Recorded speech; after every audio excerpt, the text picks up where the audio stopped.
ಅವಳು ಒಂದಂಚಿನ ಸೇವೆ ಸಂಪೂರ್ಣವಾಗಿ ಸ್ವೀಕಾರ ಮಾಡ್ಕೊಂಡೆ. ಒಂದಂಚಿನ ಸೇವೆ ಭಾರಿ ಗೌಜಿಗಾಂಡು ಅರ್ಥಕ್ಕೆ ಸೇವೆಯನ್ನು ಬರೋದು ಮಾತಾಡ ಮಕ್ಕಳ ಜೀವನದ ಅಭಿವೃದ್ಧಿ ಮಾಡ್ತಿದ್ದು ಉನ್ನತ ಉತ್ತರೋತ್ತರ ಅಭಿವೃದ್ಧಿ ಮಾಡ್ತಾದ್ದು ಕೊಟ್ಟು ಬರ್ತಾರೆ ನಂಬುಲೆ ನಂಬುಲೆ ಭಾರಿ ಜೋಕು ಹೋಗ್ತೇನೆ ಇದೇನೆ ಬೇರೆ ಮಾತಾಡ ಈಗಲೇ ಹೆಚ್ಚು ಕಮ್ಮಿ ಏರು ಸೇರು ಲೋಪದೋಷ ಬರೋದ್ರಾಗ ಈಗ ಬೇಸಾಯ ಒಂದು ರಕ್ಷಣೆ ಮತ್ತು ಬರ್ತಾರೆ ನಮ್ಮೊಂದುಗಳೇ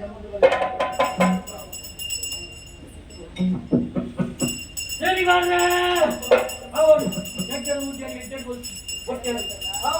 ಅಪ್ಪನ ಸೇವೆ ಮಾತಾಡಿ ಬರ್ತಾಡ ಮೂರೊಂದಷ್ಟು ನೇಮ ಕೋಲ ಕಂಬುಲ ಪೂರ ಕೋಟಿ ನಿಗೇನೇ ಪೋವಂಚಿನ ಕೀರ್ತಿನಿ ಕಡಪಾರ್ದು ಗೊತ್ತಂತೆ ನಮ್ಮೊಂದು ಬರೆ ಅವರು ಸಭಿಕೆಯರು ಒಡೆಯನ್ನು ಲೆಪ್ತೆ ಒಡೆಯನ್ನು ಲೆಕ್ಕಿಸಿದ್ದಾರೆ ರಾಜಿಗೆ ಬಲಿ ಮಾಡಿದ ಏರು ಪೂರ ಇತ್ತರ ಏರು ಪೂರ ಅಡ್ಡದ ಅಪ್ಪನ ಬೇಡ ಮಕ್ಕಳನ್ನು ಪೂರ ಹೆಡ್ಡೆಡು ಹೊರೊಂದು ಬರ್ಕೊಂಡು ಬಿಚ್ಚಿನ ಪಾತ್ರ ಅನ್ನಪ್ಪ ಅವರು ಅಮೃತಗಳಿಗೆ ವಿಷಗಳಿಗೆ ಬರ್ಕೊಂಡು ಅಮೃತಗಳಿಗೆ ಏನಾದ್ರು ಬರ್ತಾನೆ ಅಮೃತಗಳಿಗೆ ಏನಾದ್ರು ಬರ್ತಾನೆ ಅಮೃತಗಳಿಗೆ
ಬಿಟ್ಟೆ, ಆದರೆ ಯಾರೂ ಉಳಿಯಲಿಲ್ಲ.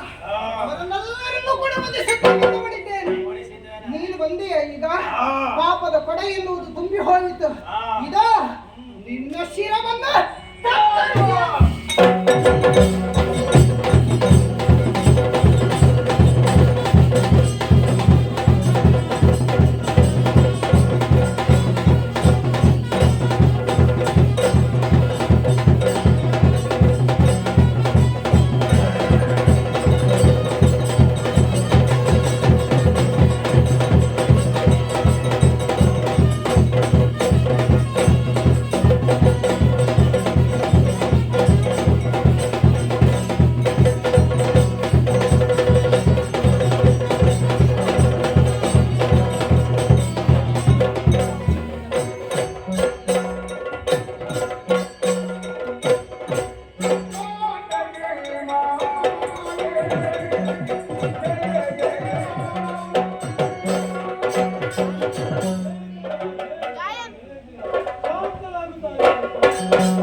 ಅಷ್ಟೇ ಅಲ್ಲದೆ ರಕ್ತಬೀಜನನ್ನು ಕೊಲ್ಲುವುದಕ್ಕೆ ರಕ್ತೇಶ್ವರಿಯಾಗಿ ಬಂದವಳು. ಅಷ್ಟೇ ಅಲ್ಲದೆ ಶಂಭನಿ ಶಂಭರನ್ನು ವಧಿಸುವುದಕ್ಕೆ ಬೇಕಾಗಿ ಕೌಶಿಕೆಯಾಗಿ ಬಂದವಳು. ಕಂದ, ನನ್ನ ಎಲ್ಲ ಲೀಲೆಯನ್ನು ಕಂಡು ನೀವೆಲ್ಲರೂ ಸಂತೋಷಗೊಂಡಿದ್ದೀರಿ. ಶಾಂತಳಾಗಿದ್ದೇನೆ. ಪಾಪ ಮಗನೇ ನಾಲ್ಕವನ್ನಾಳು. ಮುಂದೆ ನಿಮ್ಮನ್ನು ಕಾಣುವ ಬಗೆಯಾದರೂ ಹೇಗೆ ಕಂದ? ಆದರೆ ಮುಂದಕ್ಕೆ ನಾನು ನಿಮಗೆ ಕಾಣಿಸಿಗುವುದಿಲ್ಲ. ದ್ವಾಪರಾಯುಗದಲ್ಲಿ ಶ್ರೀಕೃಷ್ಣನಿಗೆ ತಂಗಿಯಾಗಿ ಮಾಯಿಯ ರೂಪದಲ್ಲಿ ನಿಮಗೆ ಕಾಣಿಸಿಗುವುದು ಬೇರೆ. ಅಲ್ಲಿಯವರೆಗೆ ನಾಟವನ್ನಾಡುತ್ತಾ ಇರು ಕಂದ. ನಿಮಗೆ ಶುಭವಾಗಲಿ. ಇದೋ ಅದೃಷ್ಟ